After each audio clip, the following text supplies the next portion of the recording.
হচ্ছে 70 টাকা কেজি, ঝাল হচ্ছে 100 টাকা কেজি, কচু 70 টাকা কেজি, লাউ 50 টাকা পিস, উশি 60 টাকা কেজি, বেগুন 70-80 বিক্রি হচ্ছে। আর উস্তে আছে 100 টাকা কেজি, পটল 60 টাকা কেজি, সিম 80 টাকাতে 100 টাকা বিক্রি হচ্ছে, মূলা 7 টাকাতে 50 টাকা বিক্রি হচ্ছে, পাতাকপি 50 টাকা কেজি, ফুলকপি 80 টাকাতে 100 টাকা বিক্রি হচ্ছে কেজি। আর পেঁপে 30-35 বিক্রি হচ্ছে, বরবটি 30 টাকা আটি, মিষ্টি কুমড়া জালি 60 টাকা পিস, ক্ষীরা 60 টাকা কেজি, আমরা 50 টাকা কেজি, জলপাই 50 টাকা কেজি, পালং শাক 20 টাকা আটি, আর লাল শাক 10 টাকা থেকে 15 টাকা আটি বিক্রি হচ্ছে।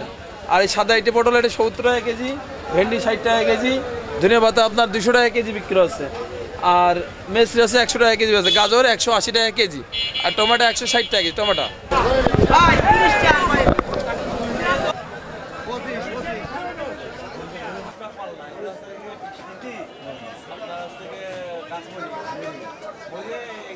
গাজর 180 টাকা কেজি, আমি কিনলাম না।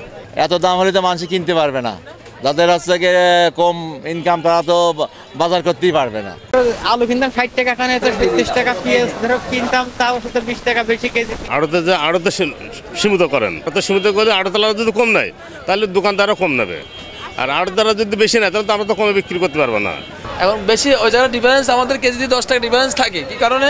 ওই জায়গাতে আমাদের পাইকারি সেল দিয়ে কিনে নিয়ে আসতে কেজিতে, মানে ওরা কেজিতে নেয় 2 টাকা আছে আমাদের কাছ থেকে, মানে 2 টাকা প্রতি কেজিতে আমার কাছ থেকে ভর্তুকি তারা নেয়, নেওয়ার পরে আমাদের এখানে খাজনা আছে।